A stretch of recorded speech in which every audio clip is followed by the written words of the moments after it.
Bonjour à tous et bienvenue sur notre chaîne YouTube, la chaîne de Ligne Droite. Je vous invite à vous abonner à cette chaîne, à aimer, à partager, à commenter ces vidéos. C'est très important pour notre référencement et c'est une manière de nous soutenir. Merci à vous tous.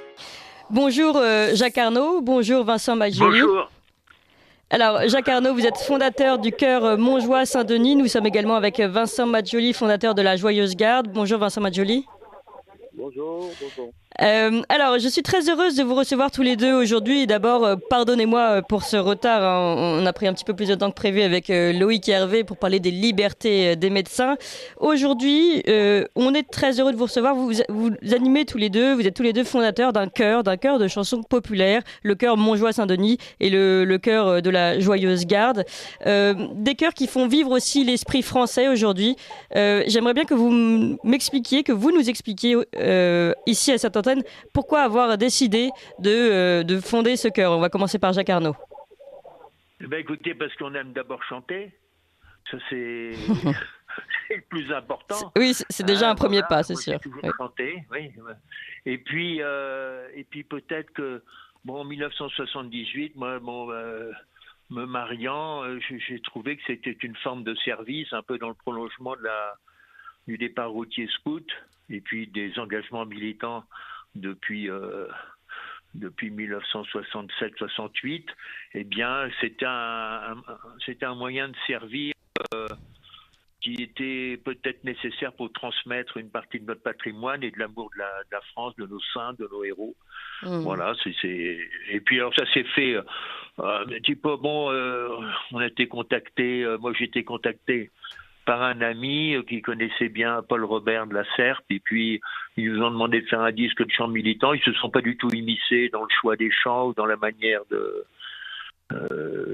faire qui était la nôtre. Et puis une fois qu'on a fait un disque, moi j'ai dit pourquoi est-ce qu'on n'en fait pas un deuxième, puis on a fait 3, 4, 5 et puis jusqu'à une trentaine, quoi.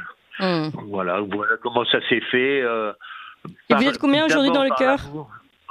Comment ? Vous êtes combien aujourd'hui dans votre chœur ? Aujourd'hui, c'est très réduit du fait du Covid, que la plupart sont partis en province.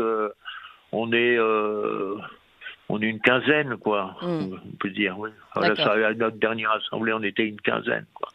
D'accord. Voilà. Je me tourne vers Vincent Maggioli. Jacques Arnaud, on va continuer d'en parler évidemment, de votre chœur. On va surtout entendre vos chansons également. Vincent Maggioli, fondateur de la Joyeuse Garde, le chœur de la Joyeuse Garde. Vincent Maggioli, racontez-nous un petit peu la création de votre chœur et qu'est-ce qui vous a animé ? Voilà, d'abord bonjour aux auditeurs de Radio Courtoisie. Bonjour à Jacques. Simplement, ce qui nous a animés, c'est de créer un chœur comme avait fait le chœur Montjoie. Dans la lignée du chœur Montjoie, moi aussi j'étais routier scout et père de famille, donc marié, 5 enfants, et j'ai voulu créer ce chœur pour justement transmettre le chant traditionnel.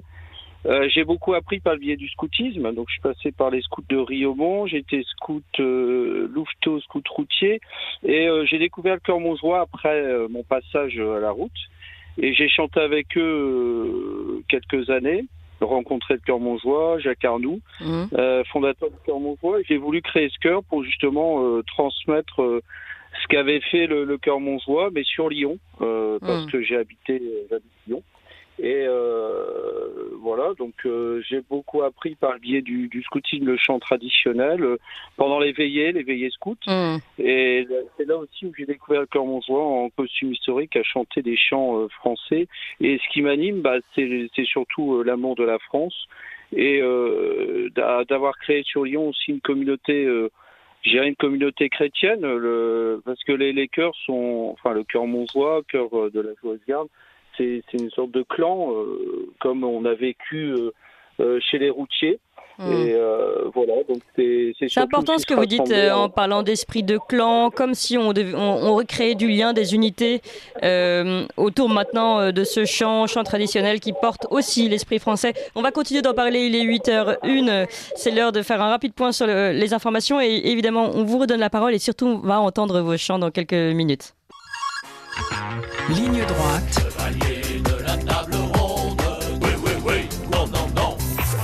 La table ronde. Bah tiens, notre jingle chevalier de la table ronde tombe à pic là, dans cette table ronde sur les chants traditionnels, ces chants scouts également. Vous nous l'expliquez tous les deux, Jacques Arnaud, Vincent Maggioli. Jacques Arnaud, fondateur du chœur Montjoie-Saint-Denis, Vincent Maggioli, fondateur de la Joyeuse Garde, qui donc est inspiré du chœur Montjoie-Saint-Denis, mais sur une autre région. Je voudrais, puisque on parle de chant depuis tout à l'heure, tout simplement quand vous écoute chanter et qu'on écoute, on va commencer par le chœur Montjoie-Saint-Denis.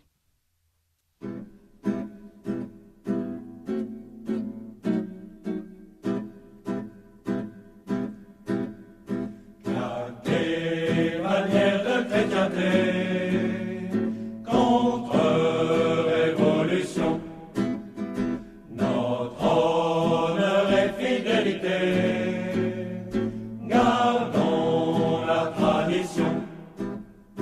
Chez nos vieux premiers servis, la France est aux Français. Travail, famille, patrie, nos devis sont fixés.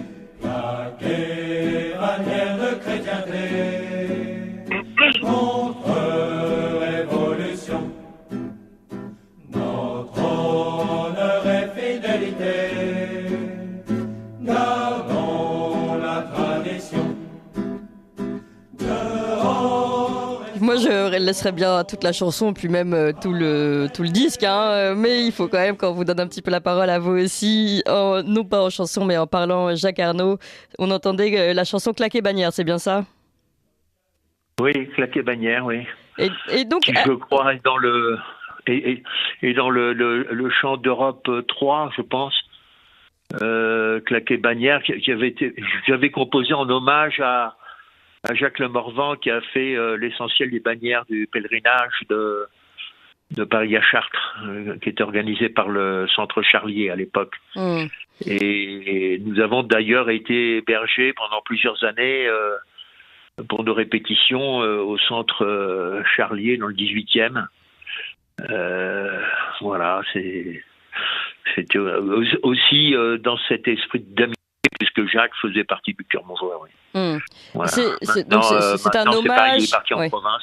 C'est un hommage aussi, un hommage à l'armée française, hein, et puis à la France, à chaque fois on le dit. Ce sont des chansons des chants que vous chantez souvent avec des costumes historiques, ce que expliquait tout à l'heure Vincent Maggioli.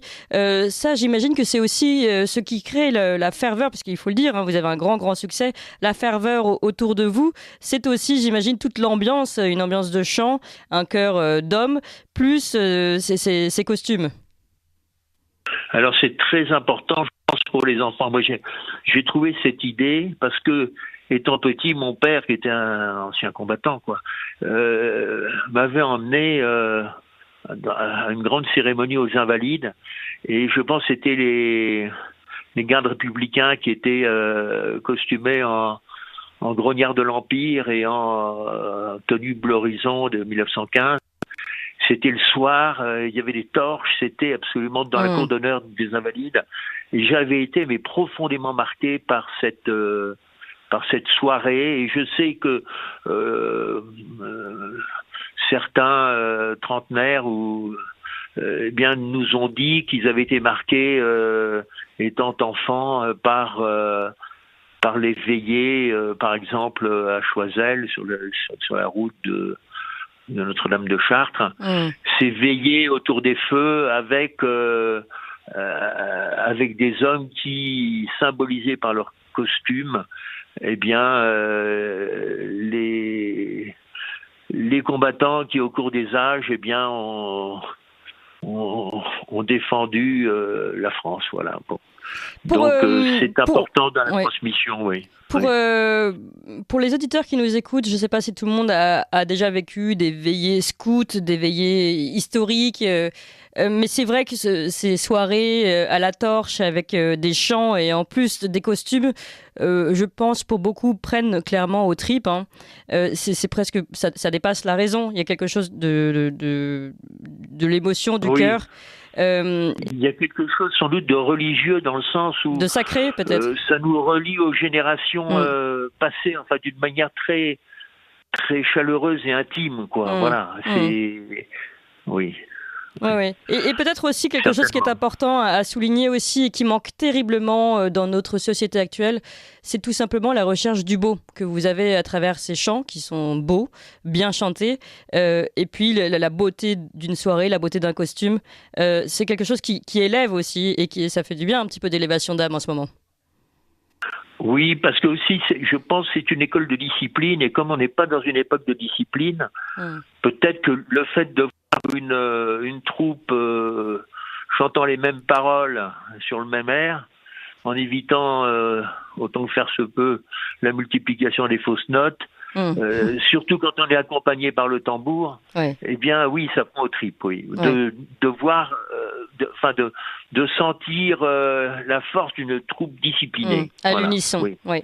Alors, maintenant, je me tourne vers Vincent Maggioli et je vous propose, avant Vincent Maggioli, de continuer la discussion avec vous, d'écouter un chant de la Joyeuse Garde.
Toujours pareil, très très dur de couper un tel chant, une telle chanson qui en plus moi résonne particulièrement pour mon histoire de famille, une chanson qu'on écoute depuis toujours tout petit, version russe et version française. Vincent Maggioli, il est certain qu'avec des chants pareils, vous aussi vous devez vous sentir vibrer, c'est les personnes qui vous entourent et les familles qui viennent vous écouter.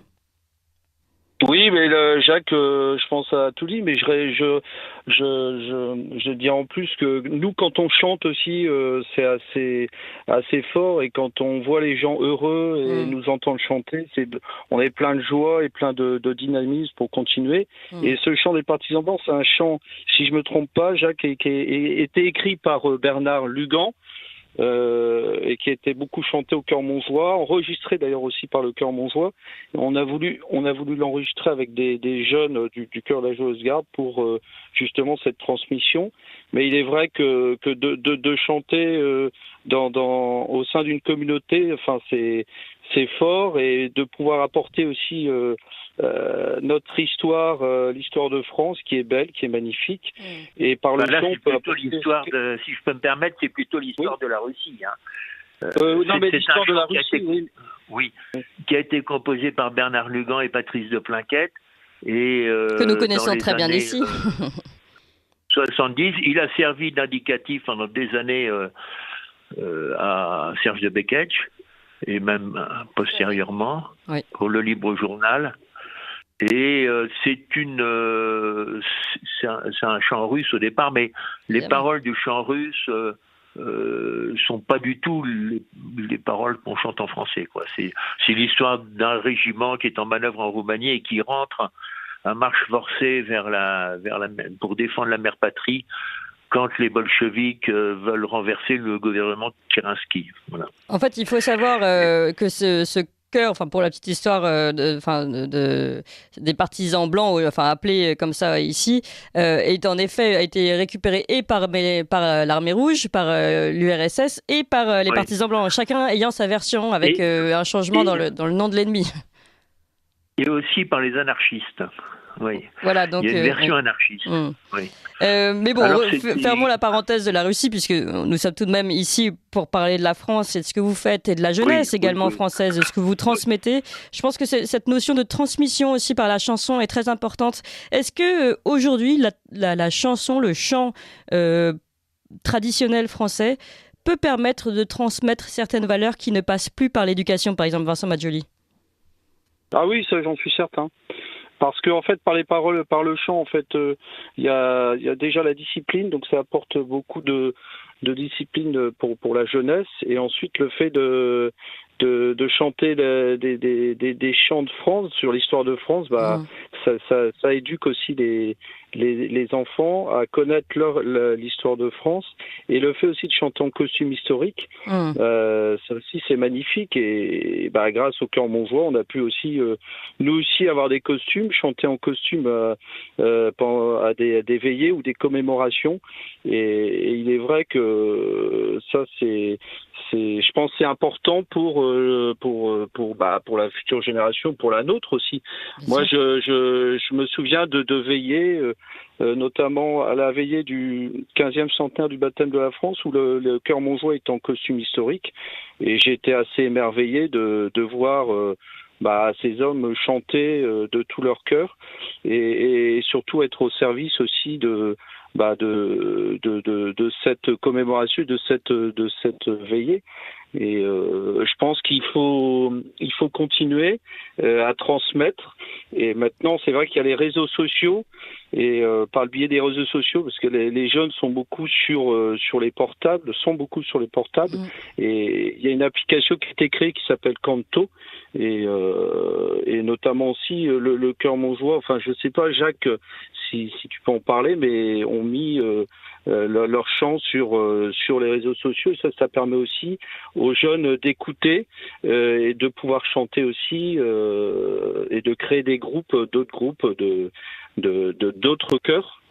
Tout à fait. Le but aussi, c'est de créer d'autres chœurs. C'est pas évidemment, c'est de diffuser en fait cet esprit que vous transmettez vous-même, cet esprit français, on peut le dire comme ça. Vous parlez des réseaux sociaux, en effet, Canto, cette application qui permet de faire connaître tous les chants régionaux, populaires, traditionnels. Il y a aussi quand même quelque chose dans les chœurs, je trouve, qui est mieux que dans une application. C'est ce qu'on ressent, c'est la vibration dont on parlait tout à l'heure, de se retrouver, la vision de ces uniformes. Pour continuer sur l'idée de transmission, aujourd'hui, qui est-ce qui vous appelle pour venir chanter? Est-ce qu'il vous arrive d'avoir des appels par des communes, ou est-ce que c'est toujours plutôt des églises? Oui. C'est arrivé, oui, que des communes le demandent, bien sûr, et puis on chante aussi dans des cérémonies patriotiques. Alors, ça, c'est certain. Parce qu'en fait, en vous écoutant, on se dit qu'il serait tellement formidable que dans les écoles, on puisse vous entendre, que cela puisse un petit peu réveiller la flamme de l'amour de la France aussi à l'école, sachant qu'on connaît bien les difficultés, notamment des profs d'histoire, de transmettre si ce n'est l'amour de la France, au moins l'histoire française. Oui. Alors, ça se fait. Moi, j'ai des enfants, ils sont dans des écoles. Et ils sont dans des écoles et ils chantent, ils créent des chœurs dans les écoles sont créés. Ils reprennent aussi des chants sur l'histoire de France, ou des chants soit des chants marins, des chants à boire, et des chants chrétiens. Et ça se fait dans certaines écoles, oui, ça c'est important. Certaines écoles publiques. Public, non, peut-être pas, mais plutôt. Non. Oui, mais c'est toute la question, justement, la question de la transmission. Non. Oui. Jacques Arnaud, oui. On a un ami qui, il y a quelques années, s'est servi des disques du Chœur Montjoie dans une école publique. Mais enfin, il n'a pas demandé au Chœur Montjoie de venir. Je pense qu'on aurait été empêché, quoi, si vous voulez, par l'administration. Mais il s'est servi il se servait des disques et des livrets pour enseigner l'histoire de France. Ouais. Ah oui, voilà. Ouais, mais en tout cas, peut-être certains auditeurs le connaissent, c'est Philippe Nomiak, qui est un Ukrainien d'origine, est un type très bien. Bon, voilà. Mais je pense que ça, c'est pas. Enfin, moi, je suis pas au courant de demandes d'écoles publiques. Mais ça pourrait être une idée, en tout cas. Voilà ce que je voulais expliquer, c'est que ça pourrait être vraiment des idées de transmission. Aussi. Ouais. Dans notamment aussi avec le Chœur Montjoie, mais nous aussi on l'a fait on a été invité dans des cadres de fêtes médiévales, par exemple. Et ça porte beaucoup aussi, parce que beaucoup de personnes n'ont aucune notion en fait de l'histoire de France, de sa véritable histoire, et par le biais du chant, on peut leur expliquer aussi, leur montrer que on est plein de joie, plein de dynamisme, et on peut encore faire des choses, quoi. Mais c'est vrai que avant la crise sanitaire, on dénombrait en France à peu près 1000 fêtes médiévales par an. C'est absolument considérable. Oui, c'est vrai. Alors là, il y en a beaucoup moins, bien sûr, maintenant, mais 1000 fêtes médiévales, ça montrait quand même l'attachement et cette soif éperdue de retrouver nos racines. Mais malheureusement, les fêtes médiévales n'étaient pas toujours très bien inspirées. Est-ce que vous dites le souhait de retrouver nos racines, est-ce que vous pensez vous sentez vous-même, vous en êtes peut-être vous-même la preuve avec vos cœurs respectifs, est-ce qu'il y a une nouvelle dynamique vers la recherche de ces racines, vers le retour au chant traditionnel, notamment pour vous ? Ah certainement, oui, bien sûr. Ouais, moi j'y crois. On le constate dans ces fêtes-là, où même en discutant quoi, avec les gens, oui, bien sûr, il y a une telle ignorance de l'histoire maintenant, c'est vertigineux, une telle ignorance de tout, quoi. Alors, Vincent Maggioli. Alors, pardon, attendez, 30 secondes, Vincent Maggioli, je crois qu'il faut qu'on dise au revoir à Jacques Arnaud qui doit nous quitter un petit peu plus tôt. Jacques Arnaud, merci beaucoup. Je rappelle, vous êtes fondateur du Chœur Montjoie Saint-Denis. Voilà, j'invite tous nos auditeurs qui ne connaissent pas encore, je suis sûr qu'à Radio Courtoisie, beaucoup vous connaissent déjà, mais tout de même à se pencher sur vos disques, à suivre vos événements. Vincent Maggioli, je vous redonne la parole. Je dirais simplement que moi j'en vois beaucoup de jeunes qui chantent, qui ont envie de chanter. Alors souvent il y en a qui regardent comme leur appareil téléphonique, ils se connaissent, ils connaissent pas. Au départ avec le Chœur Montjoie, dans le cadre du scoutisme, le Chœur Montjoie, et nous on essaye de chanter sans carnet et sans connaissant les paroles par cœur, parce qu'on a étudié ça, on a appris ça par le biais d'autres chefs de chœur, notamment moi au scout et avec le Chœur Montjoie Saint-Denis. Et maintenant, c'est vrai que les jeunes, ont une envie de chanter ces chants. Alors peut-être aussi certains n'osent pas parce qu'ils disent ça peut être ringard, mais pas du tout en fait. Moi je dis que le chant traditionnel c'est moderne en fait. Ça rentre dans la mais je dirais ça rentre dans la lignée de l'histoire. Donc bien sûr. Il faut chanter. Il faut chanter du matin au soir, enfin pas du matin du soir au matin. Mais, chanter, c'est prier 2 fois, c'est annoncer, je dirais, la bonne parole, c'est donner de la joie, c'est de l'enthousiasme, pouvoir continuer. Moi, je vois des jeunes qui sont venus chez nous, grâce au Chœur Montjoie et au Chœur La Joyeuse Garde, dans le cadre ils sont partis du scoutisme, ils redécouvrent en fait ce fait de chanter. Et il y en a beaucoup qui n'osaient pas. Moi, j'en ai eu oui, mais si on fait ça, non, on peut chanter, il faut chanter. Et une fois, j'avais été à une fête aussi, une autre fête sur une commémoration, j'avais chanté la Madelon, on était 2. Ça sert à rien d'être 10, on peut être 2, 3, 4, et c'est vrai que ça apporte de la joie, du bonheur. Chaque année, nous on fait le repas des poilus, justement après la commémoration du 11 novembre, et c'est expressif, on se retrouve dans un bistrot, un troquet, et on chante la France.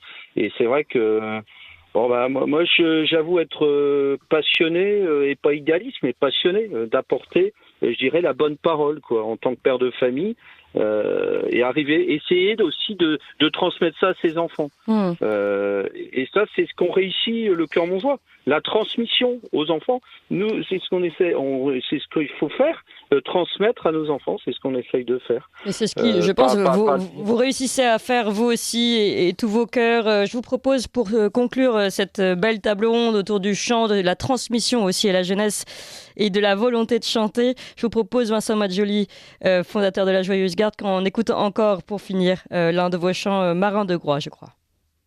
Nous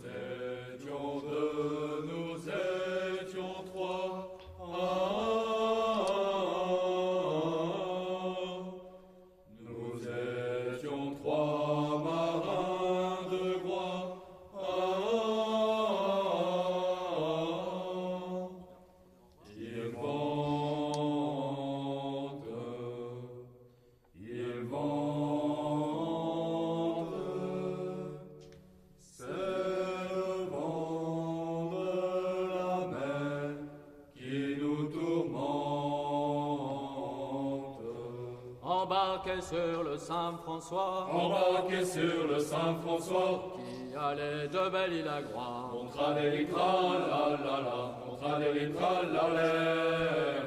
Mon matelot, le mousse et moi, Mon matelot, le mousse et moi, amis comme il n'y a pas trois doigts. on tradéritra la la la, on tradéritra la l'air. Vint inventer grain de nos rois, Va t'inventer grain de nos rois, à faire céder notre grand-mât. on tradéritra la la la. Et voilà, et pour la suite, je vous invite à vous reporter à ces chœurs Montjoie, Saint-Denis et la Joyeuse Garde, magnifiques chœurs. Et il y en a plein d'autres qui font vibrer eux aussi l'âme française. Et voilà des choses positives qui se passent en ce moment en France. Vous appréciez cette émission? Alors aidez Radio Courtoisie à en produire d'autres en indépendance totale. Rendez-vous sur soutenir.radiocourtoisie.fr. Merci d'avance.